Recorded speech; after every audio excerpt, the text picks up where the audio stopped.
الحمد لله نحمده ونصلي على رسوله الكريم أما بعد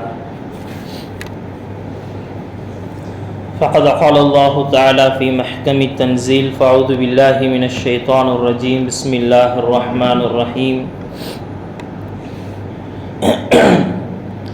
إن الصلاة تنهى عن الفحشاء والمنكر صدق الله العظيم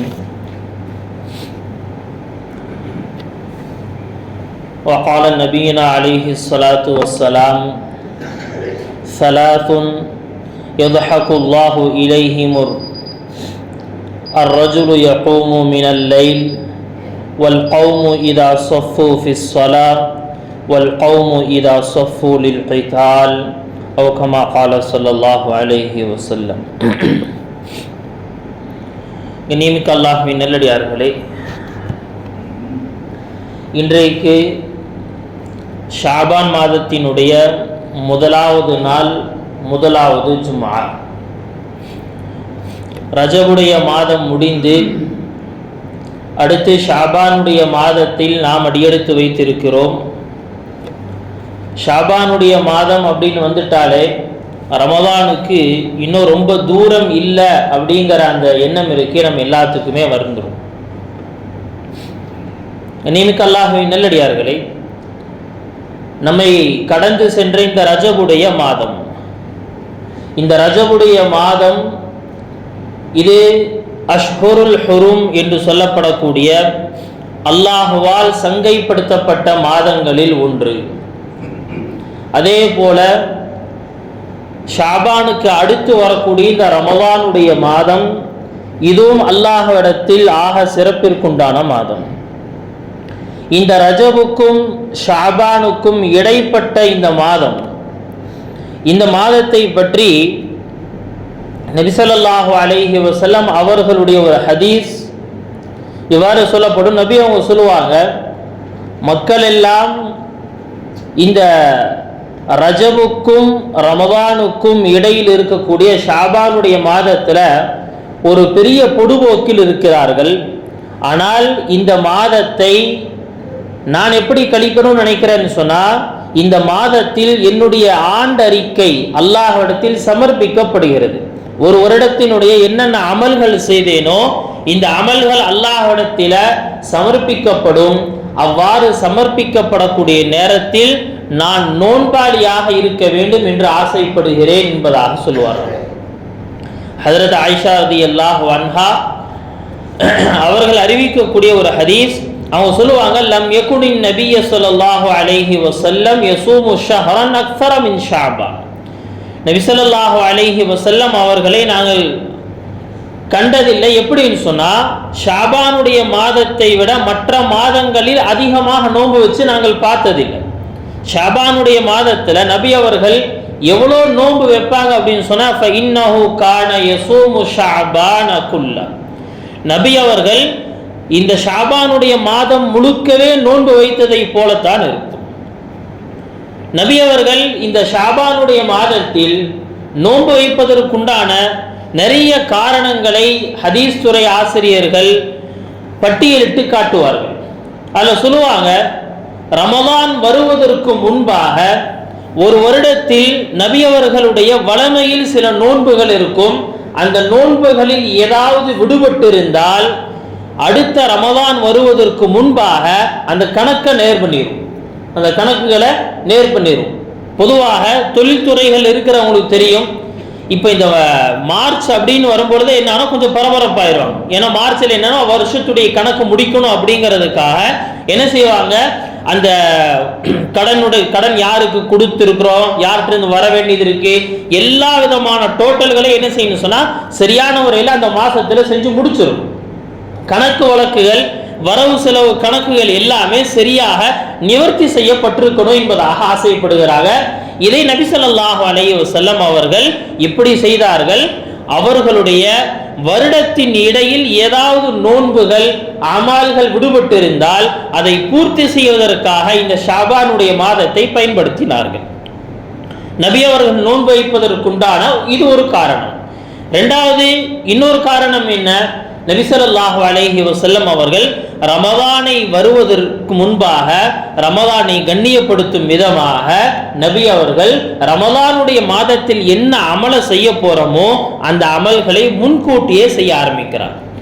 இதுக்கு உதாரணமாக நாம புரிஞ்சுக்கிற மாதிரி சொல்றதா இருந்தா, தொழுகையினுடைய முன் சுன்னத்துகளை போல, ஃபஜ்ருக்கு முன் சுன்னத்து, லுஹருக்கு முன் சுன்னத்து, அஸருக்கு முன் சுன்னத்து, இப்படி எல்லாம் என்ன அப்படின்னா ஒவ்வொரு தொழுகைக்கு முன்பாக இருக்கக்கூடிய முன் சுன்னத்துகள் எதற்காகன்னு சொன்னா, அடுத்து வரக்கூடிய இந்த ஃபர்லான தொழுகையை சரியான முறையில் மன ஓர்மையோடு நிறைவேற்ற வேண்டும் அப்படிங்கிறதுக்காக இந்த சுன்னத்தான தொழுகைகள் நமக்கு சொல்லப்பட்டிருக்கிறது. இந்த சுன்னத்தான தொழுகைகளில் நாம் ஈடுபட்டு அதற்கடுத்து நாம் ஃபர்லு தொழுகைக்குள்ள நாம் நுழையும் பொழுது நம்முடைய சிந்தனை, நம்முடைய எல்லா விஷயங்களும் என்னன்னா தொழுகையினுடைய சரியான முக்கியத்துவத்தை அதுல நாம பார்க்க முடியும். அதனால ரமலான்ல நோன்பு தான் வைக்க போறோம், அந்த நோன்பை வரவேற்கும் விதமாக, அந்த நோன்பிற்கு முக்கியத்துவம் அளிக்கும் விதமாக ஒரு முன் சுன்னத்துகளை போன்று நபி அவர்கள் ஷாபானுடைய மாதத்தில் நோன்பு நோற்றார்கள். இன்னொரு காரணம், ஏற்கனவே சொன்னதை போல நபி அவர்கள் இந்த ஆண்டினுடைய எல்லா அமல்களும் அல்லாஹ்விடத்தில் சமர்ப்பிக்கப்படுது. எனவே என்னுடைய அமல்கள் சமர்ப்பிக்கப்படக்கூடிய நேரத்தில் நான் நோன்பாளியாக இருக்க ஆசைப்படுகிறேன். கனிமிக்க அல்லாஹ்வின் நல்லடியார்களே, வேறு சில ஹதீஸ்ல வரும், இந்த ஷாபானுடைய மாதத்தில் மக்கள் ரொம்ப பொடுவோக்கா இருக்கிறாங்க. மக்களுடைய பொடுவோக்கு அப்படிங்கிறதுல என்ன கருத்து அப்படின்னு சொன்னா, எங்க தொழுகையா, நோன்பு வைக்கலையா, நல்ல அமல்கள் சரியா, இல்லைங்க இப்பதானே ஷாபான், அடுத்து ரம்ஜான் பாருங்க, ரமதான் 1 ஆரம்பத்திலிருந்து பாருங்க பள்ளிவாசலே கிடப்போம் சொல்லலாம்ல இல்லையா? ரம்ஜான் ஆரம்பிச்சிருச்சுன்னா இனி என்னங்க அவ்வளவுதாங்க, அடுத்து பள்ளிவாசல் தான். இனிமேல் என்ன செய்ய மாட்டோம், ரம்ஜான் முடிகிற வரைக்கும் பள்ளிவாசலை விட்டு வேற எங்கே போக மாட்டோம். நீனுக்கு அல்லாஹ்வின் நல்லடியார்களே, இது உண்மையில் எப்படி இருக்கணும் அப்படின்னு சொன்னா, வருடம் முழுக்க நாம் நல்ல அமல்களில் ஈடுபட்டு ரமலானுக்காக நாம் முழுசா நம்மளை அர்ப்பணிக்கிறோம் அப்படின்னு சொன்னா அது அல்லாஹ்விடத்தில் ஆக வரவேற்கத்தக்கது. ஆனா ரமலானுடைய மாசத்துல மட்டும் என்ன செய்யறா அப்படின்னு சொன்னா பள்ளிவாசல் பக்கம் திரும்பி பார்க்கறது அப்படிங்கிறது இருக்கு.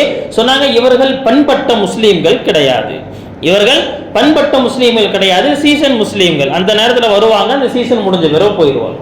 அல்லாஹு தஆலா இப்படிப்பட்ட அமல்களை அதிகம் நேசிப்பது கிடையாது. அல்லாஹ் விரும்புவது என்ன அப்படின்னு சொன்னா தொடர்படியான அமல், அல்லாஹுடைய கட்டளைகளை என்ன செய்யணும், சரியான முறையில் பூர்த்தி செய்வதை அல்லாஹு தஆலா விரும்புகிறான்.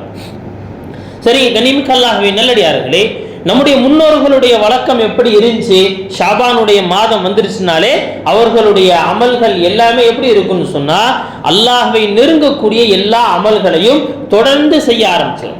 நபி ஸல்லல்லாஹு அலைஹி வஸல்லம் அவர்கள் ஒரு பக்கம் நோன்பு வைக்கிறாங்க அப்படின்னு சொன்னா, அதே போல பின்னால வந்த மற்றவர்களுடைய அமல்கள் அது எப்படிங்க இருக்கு, குர்ஆன் ஓதுவதில் அதிகமாக தன்னை ஈடுபடுத்துவார்கள், தொழுகைகளில் மிக அதிக முக்கியத்துவத்தை காட்டுவார்கள்.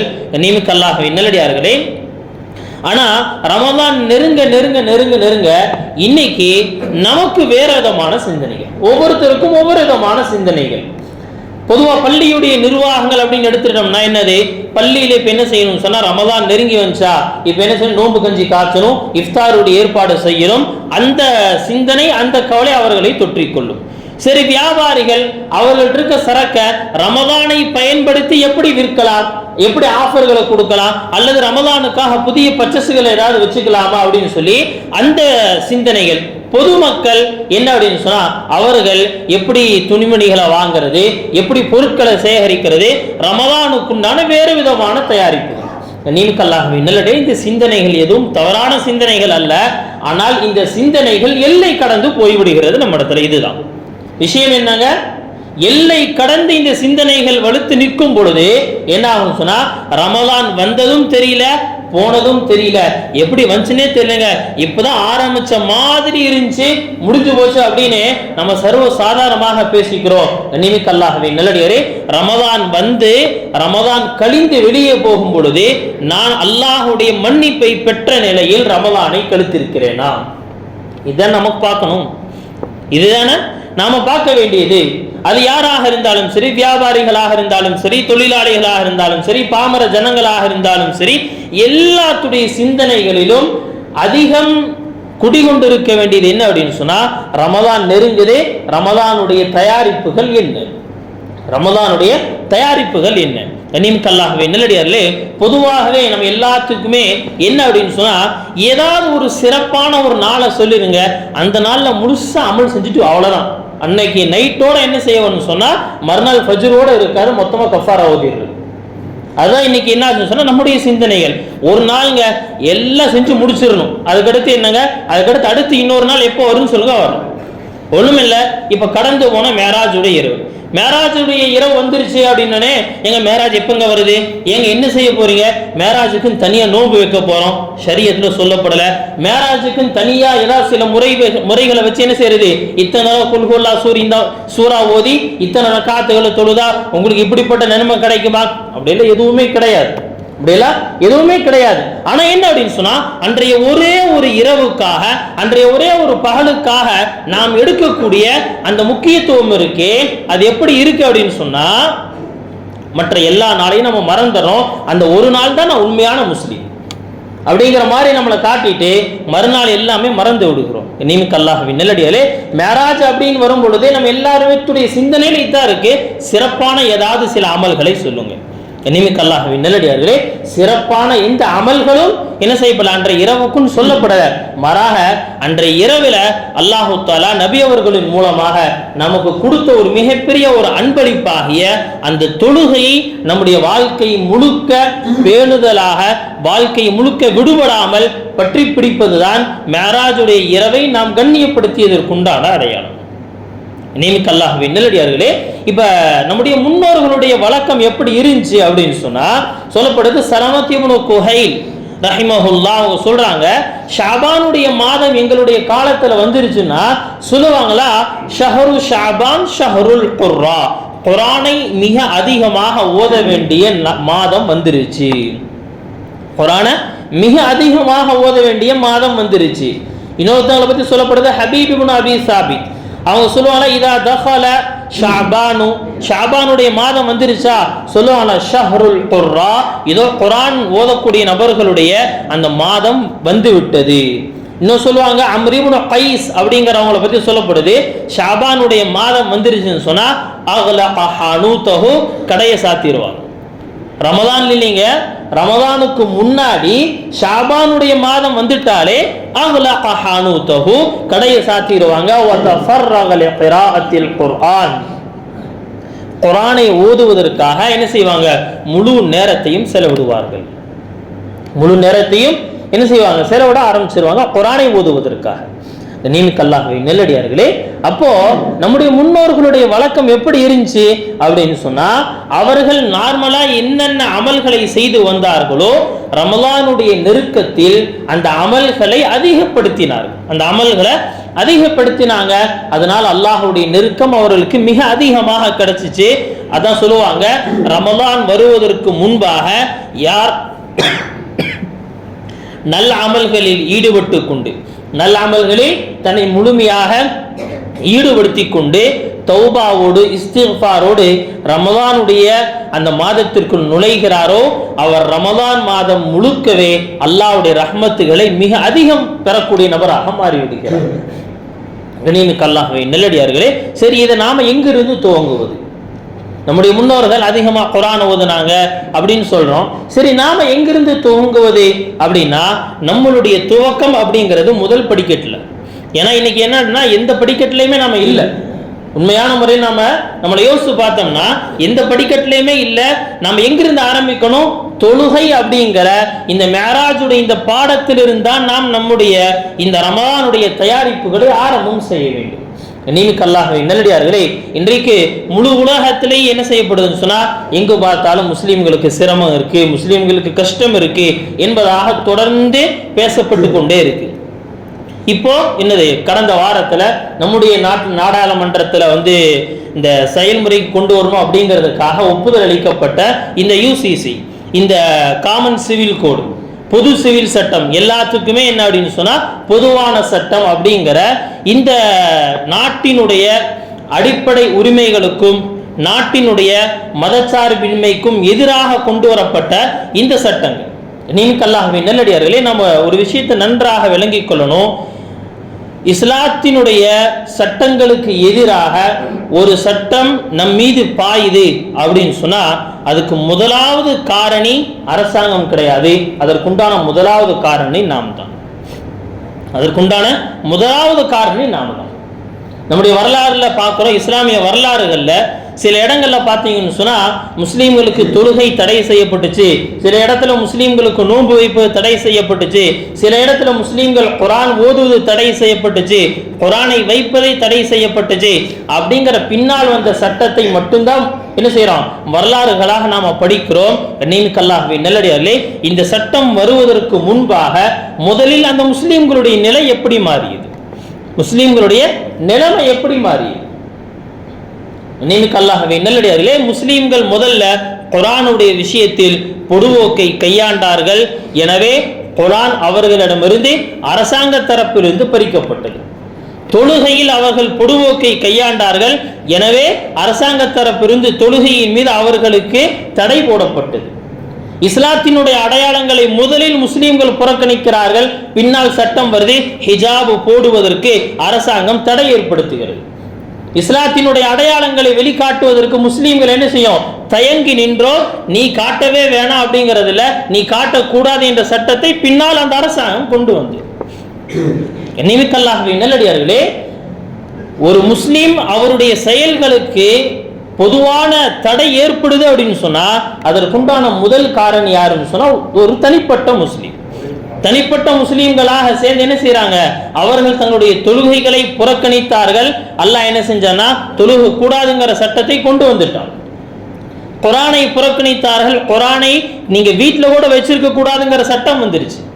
எனவே பொடுவோக்கு அப்படிங்கிறதற்கு முதலில் நம் தரப்பிலிருந்து ஏற்பட்டது.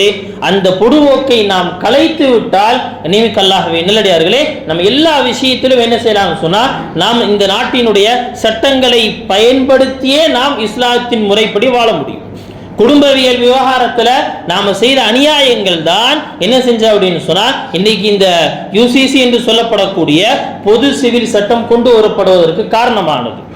நீமிக்கல்லாகவே நல்லடியார்களே, அதனால முதலில் மாற்றத்தை நாம நமக்குள்ளிருந்து ஆரம்பிக்கணும். அந்த மாற்றத்தை முதல்ல தொழுகையிலிருந்து ஆரம்பிக்க வேண்டும். தொழுகையினுடைய விஷயத்துல நபி ஸல்லல்லாஹு அலைஹி வஸல்லம் எவ்வளவு அற்புதமான விஷயங்களை சொன்னாங்க, எவ்வளவு ஆணித்தரமான விஷயங்களை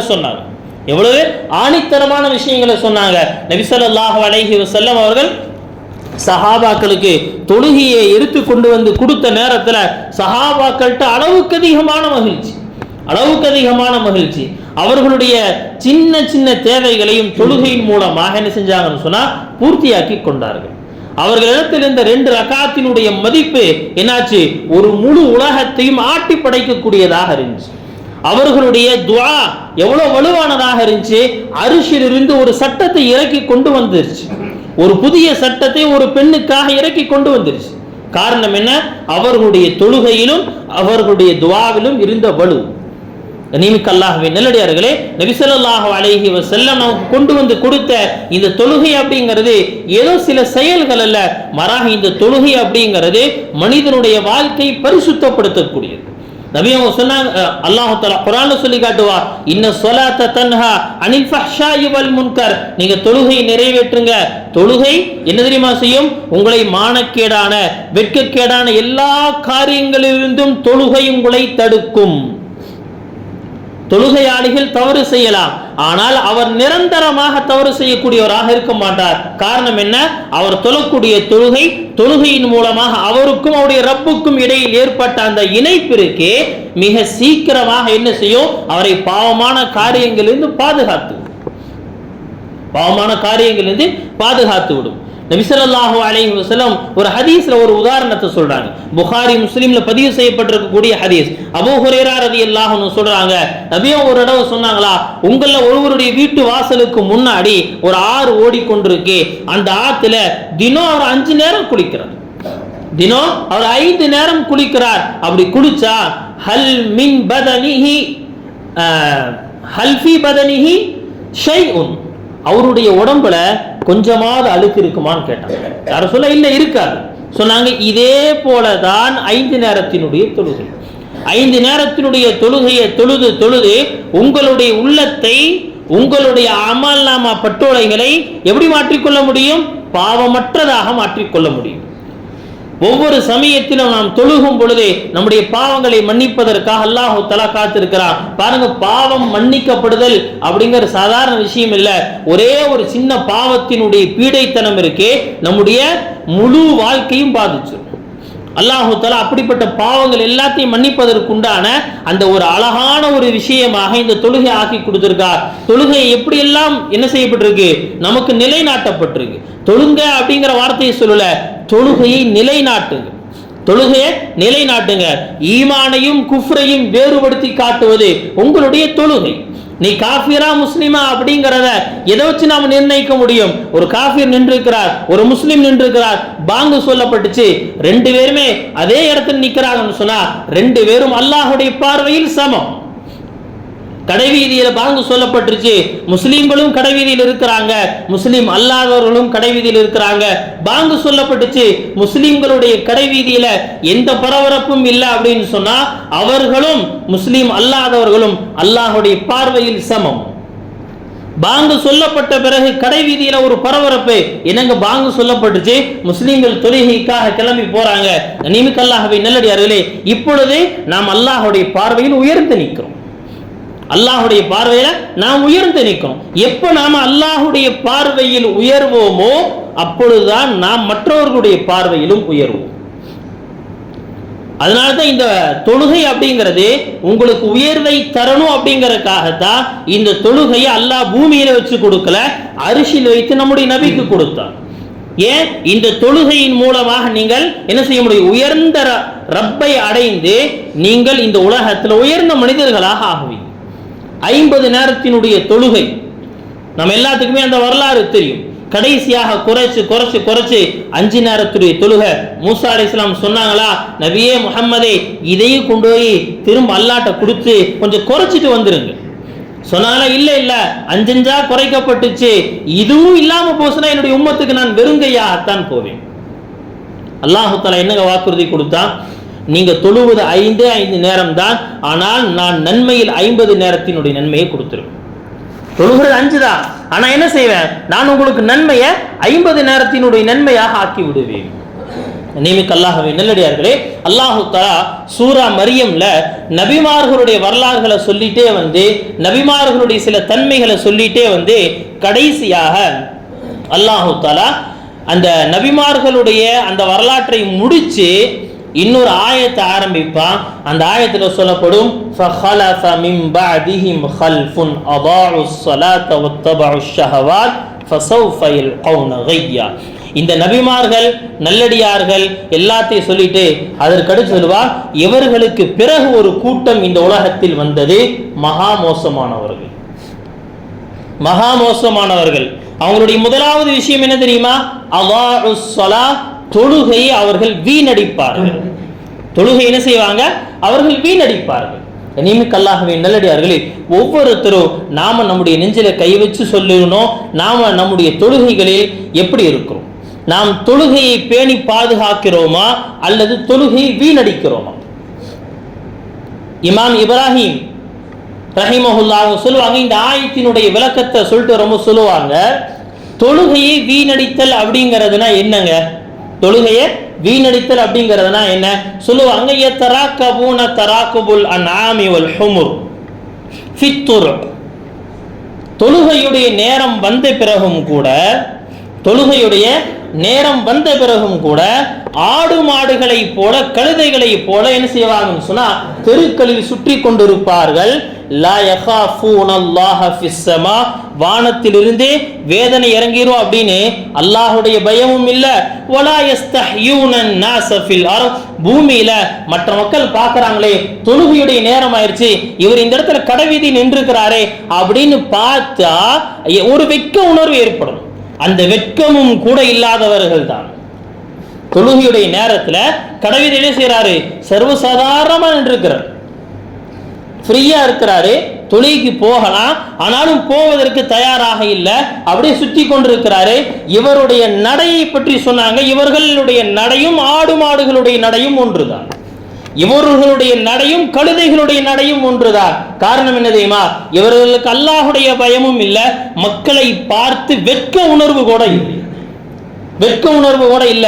தொழுகைக்கு போகாம இப்படி நின்றுக்கிறேன். ஒரு முஸ்லீம் பாங்கு சொல்லப்பட்ட பிறகு அவருக்கு எப்படி இருக்கணும் அப்படின்னு சொன்னா, அவர் எங்காவது வெளியில நின்றுந்தாருன்னு சொன்னா பள்ளிக்குள்ள போகாத வரைக்கும் என்ன ஆகாது? அவருடைய உள்ளம் அமைதி அடையாது. நாளைக்கு அரிசுடைய நிழலில் நிற்கக்கூடிய 7 கூட்டத்தாரில் ஒரு கூட்டத்தாரில் யார் தெரியுமா? அவருடைய உள்ளம் எப்பொழுதுமே மஸ்ஜிதோடு இணைந்திருக்கும். இந்த ஹதீஸிற்கு விளக்கம் சொல்லும் பொழுதே முஹத்திஸீன்கள் சொல்லுவாங்க, யார் தெரியுமா? பாங்கு சொல்லப்பட்டால் உள்ளம் பதறுமா, மஸ்ஜிதுக்கு போகணும் அப்படிங்கிறதுக்காக. மஸ்ஜிதுக்கு போகணும் அப்படிங்கிறதுக்காக அவருடைய உள்ளம் என்ன செய்யும்? அப்படியே படபடன்னு இருக்கும். பள்ளிக்குள்ள போகாத வரைக்கும் அவருக்கு நிம்மதி இருக்காது. நிமிக் அல்லாஹ்வின் நல்லடியார்களே, அதனால இதுதான் என்ன அப்படின்னு சொன்னா, இப்படிப்பட்ட நபர்களை பார்த்து அல்லாஹு தஆலா சொல்றார், இவர்கள் மோசமான நபர்கள்.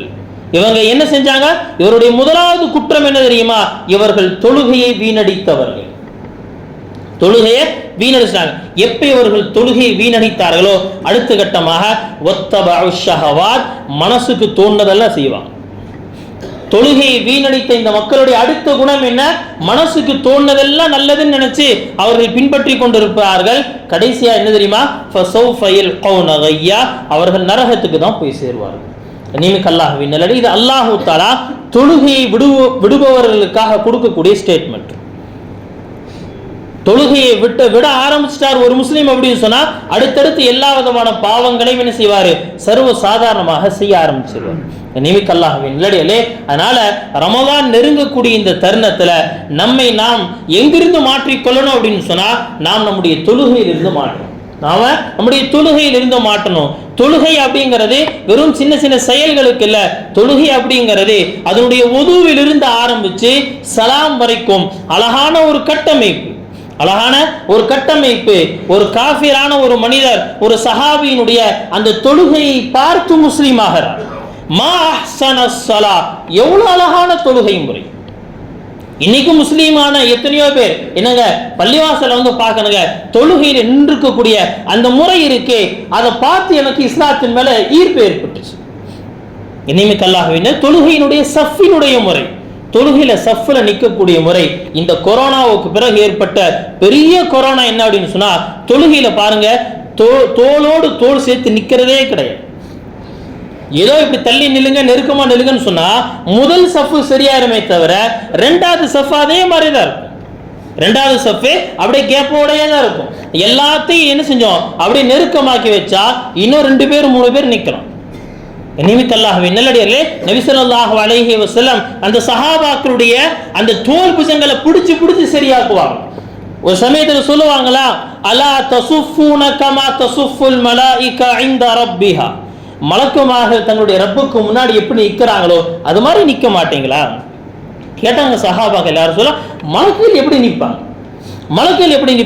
சொன்னாங்க, யதிம்மூன ஸுஃபூஃப் அல் அவ்வல் வ யதராஸூன ஃபிஸ்ஸஃப். முதல் சஃப் என்ன செய்வாங்கன்னா அழகான முறையில் நல்ல நெருக்கமாக என்ன செய்வாங்க? பூர்த்தி செய்வார்கள். ஒவ்வொரு சஃப்பையும் என்ன செய்வாங்கன்னா அப்படி அழகான முறையில் பூர்த்தி செய்வார்கள். இன்னைக்கு சஃப்புகள் பூர்த்தியாகிறதே கிடையாது. சஃப்புகள் பூர்த்தியாகிறதே இல்லை. நாம என்ன நினைச்சுக்கிறோம்னு சொன்னா, ஏதோ ஒரு பயான் மஜ்லிஸ் வச்சா வந்து கூட்டத்தில் உட்கார்ற மாதிரி தொழுகையுடைய சஃப்புகளை நாம் நினைத்துக் கொள்கிறோம். அதனால நிக்கிற முறை, ஒருத்தர் முன்னா நிக்கிறார், ஒருத்தர் பின்னா நிக்கிறாரு, ஒருத்தர் கேப்ட்டு நிக்கிறாரு. நிமிக் அல்லாஹ்வின் நல்லடியார்களே, தொழுகையினுடைய இந்த வரிசையை பார்த்து அல்லாஹு தஆலா ரசிக்கிறார். நபி ஸல்லல்லாஹு அலைஹி வஸல்லம் ஒரு ஹதீஸ் சொல்லுவாங்க, ஸலாத்துன் யுத்ஹிகுல்லாஹு இலைஹிம், 3 நபர்கள் அவர்களை பார்த்து அல்லாஹு தஆலா மகிழ்ச்சி அடைகிறார். ஒன்னியான அர்-ரஜுல் யகூமு மினல் லைல், தஹஜ்ஜுடைய தொழுகைக்காக மக்கள் எல்லாம் தூங்கிட்டு இருக்கும்போது ஒரு மனிதர் எஞ்சி நிற்கிறாரே, அவரை பார்த்து அல்லாஹு தஆலா மகிழ்ச்சி அடைகிறார். வல் கௌமு இதா ஸஃபு ஃபிஸ் ஸலாத், தொழுகைக்காக ஒரு கூட்டம் நின்றுக்கிறாங்க வரிசையாக சொன்னா அந்த வரிசையை பார்த்து அல்லாஹு தஆலா மகிழ்ச்சி அடைகிறான். வல் கௌமு இதா ஸஃபு லில் கிதால், போருக்காக நின்றுக்கக்கூடிய அந்த வரிசையை பார்த்து அல்லாஹ் மகிழ்ச்சி அடைகிறார். நிமிக் அல்லாஹ்வின் நல்லடியிலே, இந்த சஃப்புகள் அப்படிங்கிறது ஷரியத்துல 2 இடம் தான். ஒன்னு தொழுகையில, இன்னொன்னு ஜிஹாதுல. இன்னொன்னு போர்க்களத்துல 2 இடத்தில் மட்டும்தான் அல்லாஹு தஆலா சஃப்புகளை அமைக்க சொன்னான். இந்த சஃப்புகளை யார் பூர்த்தி செய்யறாங்களோ அவர்கள் அல்லாஹ்வுடைய ரஹ்மத் இறங்கும். முதல் சஃப்ல யார் நிக்கிறாங்களோ இன்னைக்கு போட்டியே கிடையாது. முதல் சஃப்ல நிக்கிறதுக்கு யாரோ போய் நின்னுக்கிட்டுங்க, கடைசியில் சின்ன பையன் வந்து இடையில நின்றான், அதுக்கப்புறம் பேசுறோம். அல்லாஹ்வே நல்லடியாரே, நபி அவங்க சொன்னாங்க, முதல் சஃப்ல நிக்கக்கூடிய நன்மை தெரிஞ்சிருச்சா சீட்டு குலுக்கி போட்டு நான் தான் முதல்ல நிப்பேன் என்ன செய்வோம்னு சொன்னா போட்டி போட்டு நிப்போம். இன்னைக்கு யாரோ நின்று போறாங்க, அதெல்லாம் பூர்த்தியாய் 2 பேர் 4 பேர் நிக்கிற மாதிரி இடம் இருக்கு, அப்படியே போய் பின்னாடி நிக்கிறோம். எவ்வளவு தைரியமாக போய் பின்னாடி நிக்கிறோம். அல்லாஹ்வே நல்லடியார்களே, சஃப்புகளை பூர்த்தி செய்வதற்காக எடுத்து வைக்கப்படக்கூடிய அந்த 8கள் அல்லாஹ்விடத்தில் ஆக பிடித்தமான 8. யார் சஃப்புகளை ஒன்றிணைக்கிறார்களோ அவர்களை அல்லாஹ் தன்னோடு இணைத்துக் கொள்கிறார். மன் வஸல ஸஃபன் வஸலஹுல்லாஹ், யார் சஃப்பை சேர்க்கிறாரோ சஃப்பை இணைக்கிறாரோ அவரை அல்லாஹ் தஆலா தன்னோடு சேர்த்துக் கொள்கிறார்.